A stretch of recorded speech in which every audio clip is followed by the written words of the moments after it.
الحمد لله رب العالمين والصلاة والسلام على أشرف الأنبياء والمرسلين نبينا محمد صلى الله عليه وعلى آله وصحبه أجمعين أدوكني ودولون وبالك ولا أترى كاتي جفوان النبي صلى الله عليه وسلم يكنا كما جاتي أمارا للنبي أتوان صحابة النبي لا توكدله àti gbogbo ẹni tó bá tẹ̀lé orí pa àwọn títí tí ó fi di ọjọ́ ẹ̀san gbogbo àwọn tí wọ́n ti lọ nínú àwọn àfáà tí wọ́n tán sójú ọ̀nà dáadáa alkitabu wa sunna Ọlọ́run masala ìbánikẹ́ gbogbo wọn Ọlọ́run bá ní ṣàmójúkò láìfi wọn gbogbo àwọn tó ti lọ́nà àwọn òbí wa náà Ọlọ́run bá ní kẹ́ àwọn náà àwọn tí wọ́n ń bẹ láyé nínú àwọn àfáà wa àti àwọn òbí wa Ọlọ́run bá ní ṣàlékún dáadáa wọn ọlá kò sí ọba kan tí ìjọsìn jọ́sí ní òdodo àyàfi Allah.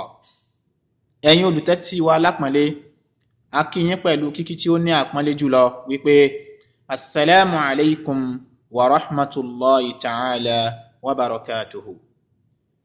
A kí yín kú káàbọ̀ sí orí ètò wa al-istiqama. Ohun tí a máa bára wa sọ̀rọ̀ lé lérí lónìí òun náà ni tí ó lọ báyìí wípé annahayu anil fasadi fil ard, ìkọ̀fúnni láti máa balẹ̀ jẹ́, ìkọ̀fúnni láti máa hùwà òbílẹ̀ jẹ́. Eléyìí jẹ́ mọ̀ọ́dù kan àbí agbọ́nrin kan tó ní agbára púpọ̀ tó sì kẹnu púpọ̀ léyìí tí ó ṣe yí pé gbogbo ohun tí ń ṣẹlẹ̀ ní àwùjọ wa lọ́tùn lósì abẹ́ agbọ́nrin yìí àti àkọlé yìí ó ní gbogbo rẹ̀ náà sá sí. Inshallah eléyìí ni a máa gbéwò tí a jọ máa gbọ̀n yẹ́bẹ́yẹ́bẹ́ kí Ọlọ́run bá lè kí ọlá kó ṣe ìkúnlọ́wọ́ rẹ̀ fún wa, kó ṣàánú wa, kó ṣọ́ wa kúrò níbi àṣìwí. Gbogbo olùtẹ́tí wa lápọ̀nlé abẹ́ Allah subhanahu wa ta'ala kó ṣọ́ ẹ̀yin náà kúrò níbi àṣìgbọ́. Tí àwọn àfáà bá pín nǹkan ní alfasad ìbàjẹ́ awil ifsad ìmọ̀ hùwà bàjẹ́, eléyìí jẹ́ gbólóhùn kan tó kẹnu tí ọ̀pọ̀ nǹkan ń bẹ ní abẹ́ rẹ̀. Àwọn ọ̀pọ̀ tí ń bẹ ní abẹ́ rẹ̀ yẹn nígbà tá a bá débẹ̀ a máa mọ̀ wá ní ẹyọ kọ̀ọ̀kan èjèèjì. Alfasad ìwà àbàjẹ́ gẹ́gẹ́ bí ó ti ṣe yé wa yí pé gbólóhùn ìwá láti bí nǹkan mẹ́ta péré fa sin dal. Ìtumọ̀ rẹ̀ náà ni naqidul islah aw naqidul islah, ó ní ìdàkejì kéèyàn máa tún nǹkan ṣe. A jẹ́ yí pé tí wọ́n bá sọ yí pé lágbájá mufsidun, irú ẹni bẹ́ẹ̀ jẹ́ ẹni tí ń ba àwùjọ jẹ́ nìyẹn. Yálà ó ń fi ọ̀rọ̀ ẹnu bàjẹ́, yálà ó ń fi ìṣesí bàjẹ́. Fahuwa mufsidun, ẹni tí ń ba ilẹ̀ Ọlọ́run ọba àlékè ọlá jẹ́ òní. Gbólóhùn náà bákan náà téèyàn bá jẹ́ ẹni tí ń dáwùjọ ìjọba rú, bọ́yọ́ ń jí owó ìjọba kó ó fi ń ṣe iṣẹ́ tara ẹ̀ lọ́tọ̀, wọ́n á máa pe òun náà ní al-mufsid. Bó ti jẹ́ pé lọ́dọ̀ àwọn olófin wọ́n ní àwọn nǹkan míì tí wọ́n tún lè lò fún mukhtalis. So gbólóhùn yìí bí mo ṣe sọ gbólóhùn kan tí ó kẹnu púpọ̀ ni.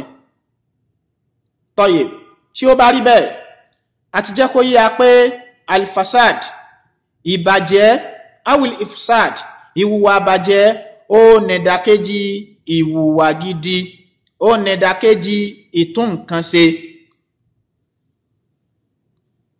Tí ó bá rí bẹ́ẹ̀ àwọn ẹlẹ́kọ̀ọ́ ẹ̀sìn wọ́n jẹ́ kó yé a wípé ohun tí ó máa jẹ́ alfasad awil ifsad òun náà ni khuruju shay anil i'tidal, ká mú nǹkan kúrò lábẹ́ bó ti yẹ kó rí, bó ti yẹ kó rí dáadáa kó rí déédéé ká gbé kúrò. Ọ̀rọ̀ ẹnu tó yẹ ká sọ lọ́nà tó dáa ká sọ níbi tí ò dáa. Àyá Quran tí Allah subhanahu wa ta'ala sọ kalẹ̀ tó yẹ ká lò sí bí Allah ṣe lò sí ká lò sí ọ̀nà míì. Nǹkan yìí ó lè jẹ́ yí pé ìjáde rẹ̀ kúrò lọ́nà tó dáa yìí ó jẹ́ níwọ̀n níní àbótí ẹ̀pọ̀ ni. Gẹ́gẹ́ bí ẹni tó jẹ́ yí pé ó mú odidi àyà ó ṣe ta'wilu ẹ̀, ó yí ìtumọ̀ rẹ̀ kúrò bó ti ṣe wà ló yí gédéǹgbé. àbótí ẹ̀jẹ̀ yípo ń dojú gbogbo súrà ń dorí rẹ̀ kodò báyìí ni wọ́n ń tú síbi tí Allah subhanahu wa ta'ala tí ò tú sí. eléyìí ni èyí tí ó jẹ́ pé nínú ìtumọ̀ tó kó sínú. alfasad òun náà bákan náà gbogbo àìṣedéédé kan, àìdúrótọ́ kan, yálà nínú ẹ̀sìn ni tó bá ṣẹlẹ̀ síyàn téèyàn ò bá dúró tọ́ bó ṣe yẹ kó wà nínú ẹ̀sìn, gẹ́gẹ́ bá a ṣe sọ fún wa níbi tí ó ṣáájú. Allah subhanahu wa ta'ala jẹ́ kó yà wípé istakim kama umirt, dúró tọ́ bí Allah subhanahu wa ta'ala ṣe sọ wípé kó o ṣe dúró tọ́ nínú ẹ̀sìn, la kama arad, kìí ṣe bí wọ́n gangan bó ṣe wù ọ́ tọ́. tí èèyàn ò bá wá dúró tọ́ bó ṣe yẹ nínú ẹ̀sìn tí ń ṣe ségesège, irú eléyìí náà a máa lo níbi ségesège rẹ̀ yẹn fahadha wal fasadu dini, ìbàjẹ́ nìyẹn nínú ẹ̀sìn. bákan náà ìwà àbàjẹ́ ó lè jẹ́ nǹkan tí ó jẹ́ yí pé bí tí èèyàn ń ṣe ìtìdáwù sí, ìkọjá ààyè sí, ó lè jẹ́ alal aqil. bóyá nìkan sìn ó ń lo ohun tí ọ̀bá làákàyè rẹ̀ mú ó ń lò sí títí tó wá jẹ́ pé làákàyè yẹn kò dúró tọ́ láti ṣe tí Allah subhanahu wa ta'ala gbé kalẹ̀ láti jẹ́ kó ṣe mọ́. gbogbo tí wọ́n gbà lérò tí wọ́n fi fún wa ní làákàyè ò lè ṣe mọ́. irú ẹni bẹ́ẹ̀ náà fahuwa aidan mufsid wa hadha huwa al-fasadu al-aqli, ó ní pé èèyàn wúwa ìdá, èèyàn dá làákàyè ara rẹ̀ rú. ẹlẹ́ẹ̀kẹta, tí èèyàn bá ní dúkìá tí Allah subhanahu wa ta'ala tó kó fún, dúkìá yìí pọ̀, ṣùgbọ́n bí dúkìá yìí ṣe pọ̀ tó ní wá ń ná sí ọ̀nà tí Allah subhanahu wa ta'ala ò fẹ́, eléyìí náà bákan náà ara àwà àbàjẹ́ ni. tàbó tí ẹ ń gba ọ̀nà tí Allah subhanahu wa ta'ala ṣe léèwọ̀ ní ń gbà wá, irú eléyìí náà ọ̀nà àbàjẹ́ ni. eléyìí ni a máa pè ní alfasadul mali. bákan náà ó lè jẹ́ yí pé fil ird, níbi ọmọlúwàbí èèyàn,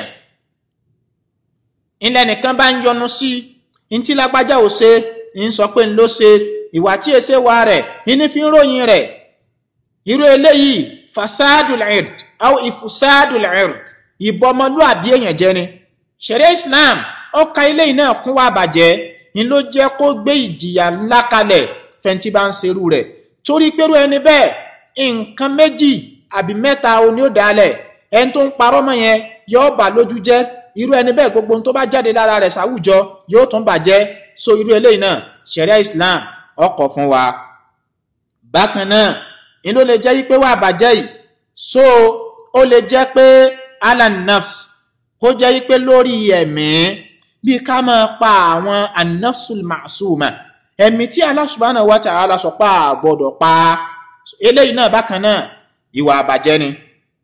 Allah subhanahu wa ta'ala ó kọ̀ fún wa nípa àwà àbàjẹ́ yìí ní àwọn ọ̀nà bíi 16 nínú al-Qur'anul Karim. ó ní Allah subhanahu wa ta'ala ni ló ti ń kọ̀ fún wa. ẹ jẹ́ kí a máa gbé wọn yẹ̀wò ní ọ̀kọ̀ọ̀kan èjèèjì. inshallah a máa bá ilé ìbọ̀ níbi wáàsí wa tí ó máa tẹ̀lé eléyìí. abẹ́lọ́ nínú àánú rẹ̀ èyí tí a gbọ́ yìí, Ọlọ́run ọba àlékè ọlá má jẹ́ ó jẹ́ ìbàlẹ́jọ́ bú fáwa tí a sọ àti ẹ̀yin tí ẹ gbọ́. subhanakallahumma wa bihamdik ashhadu an la ilaha illa ant astaghfiruka wa atubu ilayk.